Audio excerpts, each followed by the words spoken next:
Hello viewers, ரொம்ப நாளைக்கு அப்புறமா உங்களெல்லாம் சந்திக்கிறதுல ரொம்ப சந்தோஷம். இன்றைக்கி நம்ம எங்கள் அம்மா சமையலில் முருங்கைக்கீரை கிராமத்து குழம்பு வைக்க போகிறோம். நம்ம முருங்கைக்கீரை வச்சு கூட்டு, பொரியல், சாம்பார் இந்த மாதிரி தான் நிறைய செஞ்சுருக்கோம். எங்கள் மாமியாரெல்லாம் கிராமத்து பக்கம் இந்த மாதிரி ஒரு குழம்பு வச்சு சாப்பிடுவாங்க. அந்த குழம்பு நம்ம சாதத்துக்கு மட்டும் இல்லை, இட்லி, தோசை இதுக்கெல்லாமும் நல்லாயிருக்கும். இந்த குழம்பு எப்படி பண்ணுறது அப்படின்றது இன்றைக்கி நான் உங்களுக்கு செஞ்சு காட்ட போகிறேன். அதுக்கு உண்டான சாமான்லாம் என்னென்ன நீங்கள் வச்சுருக்கேன் அதை பார்த்துடலாம். இது அத்தனையுமே அரைக்கிறதுக்கு உண்டான பொருட்கள்: கொஞ்சோண்டு கொத்தமல்லி, ஒரு பூண்டு, ஒரு 5-6 தேங்காய் பல், ஒரு சின்ன தக்காளி, 1 டீஸ்பூன் மிளகாத்தூள், 1 டீஸ்பூன் தனியாத்தூள், 1/2 டீஸ்பூன் மஞ்சாத்தூள். இதுக்கு மெயின் பச்சை மிளகா தான். அதை நம்ம தாளிக்கிறப்போ போடுவோம். இப்போ இதெல்லாம் மிக்சியில் அரைச்சிட்டு அதை எப்படி செய்யலான்றதை நான் காட்டுறேன் உங்களுக்கு. இதுக்கு தோரம் பருப்பு ஒரு கரண்டி அளவு 2 மணி நேரத்துக்கு முன்னாடியே ஊற வச்சு எடுத்து வச்சுருக்கேன். இது எல்லாமே மொத்தமாக போட்டு மிக்சியில் அரைச்சிக்கிட்டோம்.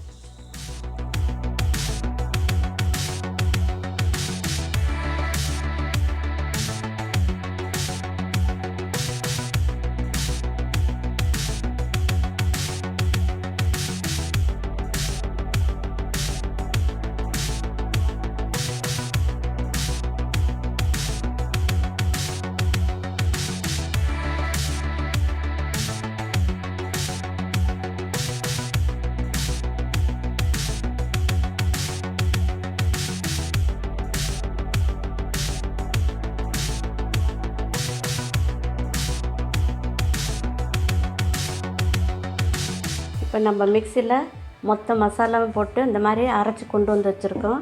ஒரு நெல்லிக்காய் சைஸ் புளி ஊற போட்டு அந்த புளி தண்ணியை நல்லா கரைச்சி இப்படி நல்லா தண்ணியாக எடுத்து வச்சுருக்குறோம். அப்புறம் தாளிக்கிறதுக்கு சின்ன வெங்காயம், கருவேப்பிலை, பச்சை மிளகாய் 2 கீறி வச்சுருக்கேன். இந்த பச்சை மிளகாய் காரம் தான் நிறைய வரும். சில பச்சை மிளகாய் காரம் அதிகமாக இருக்கும், சில பச்சை மிளகாய் காரம் கம்மியாக இருக்கும். அதனால் அதை ஓரளவுக்கு வச்சுட்டு உங்களுக்கு காரம் பத்தலைன்னா அப்புறம் அந்த மிளகாத்தூளை ஆட் பண்ணிக்கலாம். அதுக்கப்புறம் தாளிக்கிறதுக்கு கடுகு, கொஞ்சம் இந்த வடகம் வச்சுருக்கேன். அது இல்லாதவங்க பரவாயில்ல, இதை போட்டு தாளிச்சுக்கணும். இப்போ இந்த புளி தண்ணியில் இந்த அரைச்சி வச்ச மசாலாவை நம்ம போட்டு நல்லா கலக்கி தண்ணியாக வச்சுக்கணும். ஏன்னா அது கொதிக்கும்போது அப்புறமா கட்டி ஆகிடும். அதனால் நம்ம எவ்வளோ தண்ணியாக வச்சுக்க முடியும் வச்சுக்கணும். முருங்கைக்கீரையை நான் இந்த மாதிரி அலசி எடுத்து வச்சுருக்கிறேன். குழம்பு கொதித்த உடனே இந்த முருங்கைக்கீரையை போட்டு ஒரு 2 கொதி வந்தோடனே இறக்கி மூடனா குழம்பு ரெடி ஆகிடும். இப்போ அது எப்படி பண்ணுறதுன்னு பார்க்கலாம்.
பச்சை மிளகா நல்லா வதங்கிடுச்சு.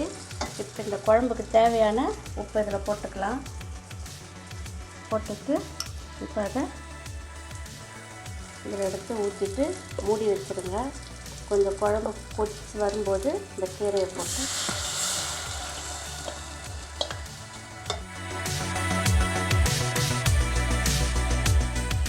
இது இன்னும் கூட கொஞ்சம் தண்ணி ஊற்றிக்கலாம். அப்புறம் ரொம்ப கொஞ்சம் டைட் ஆகிடும். அதனால் கொஞ்சம் தண்ணி ஊற்றி இப்போ நம்ம இந்த ஸ்டேஜில் இந்த மாதிரி கலக்கி தாளித்து விட்டுட்டு அப்புறமா நீங்கள் காரம், உப்பு, புளிப்பு இது 3 போட்டு பார்த்துக்கோங்க. சப்போஸ் காரம் பத்தலைன்னா நீங்கள் கொஞ்சம் மிளகாத்தூள் ஆட் பண்ணிக்கலாம். இல்லை புளிப்பு டேஸ்ட்டு பிடிக்கிறவங்க இந்த ஸ்டேஜ்லேயே கொஞ்சம் புளி தண்ணி ஊற்றிக்கோங்க. உங்களுக்கு எந்த டேஸ்ட்டு பிடிக்குமோ அதை கொஞ்சம் ஆட் பண்ணிக்கோங்க. இந்த ஸ்டேஜில் வாயில் ஊற்றி பாருங்கள். அதுக்கு ஏற்ற மாதிரி நீங்கள் அந்த டேஸ்ட்டை கூட்டிக்கோங்க.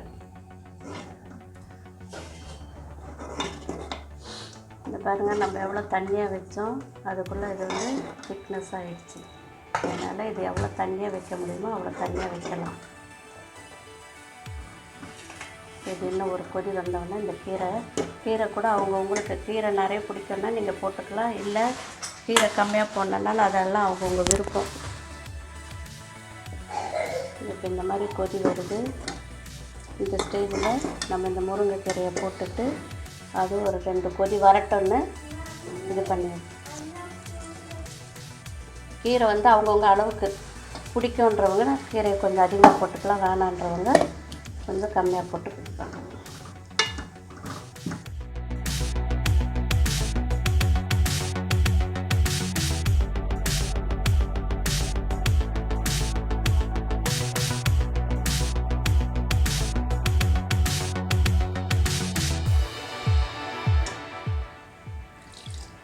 இதுக்கு ரொம்ப திக்காக ஃபீல் பண்ணிங்கன்னா கொஞ்சம் தண்ணி போட்டுக்கோங்க, அவ்வளோதான். இப்போ இந்த கீரை ஒரு 2 கொதிக்க முருங்கைக்கீரை ரொம்ப வேகணுன்றது அவசியம் இல்லை. அதனால் ஒரு 5 மினிட்ஸ் மூடி வச்சுட்டிங்கன்னா அந்த கீரை வெந்துடும். அதுக்கப்புறமா குழம்பு ரெடி ஆகிடும், அவ்வளோதான்.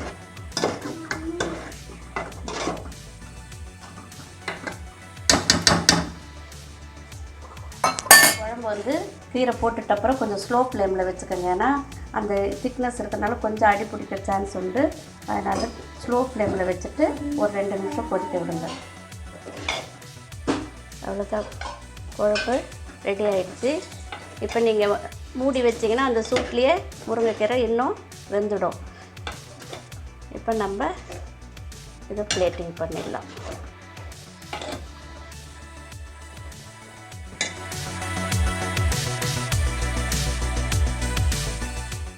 குழம்பு டேஸ்ட் பண்ணுங்க, லைக் பண்ணுங்க, ஷேர் பண்ணுங்க, சப்ஸ்கிரைப் பண்ணுங்க. தேங்க்யூ.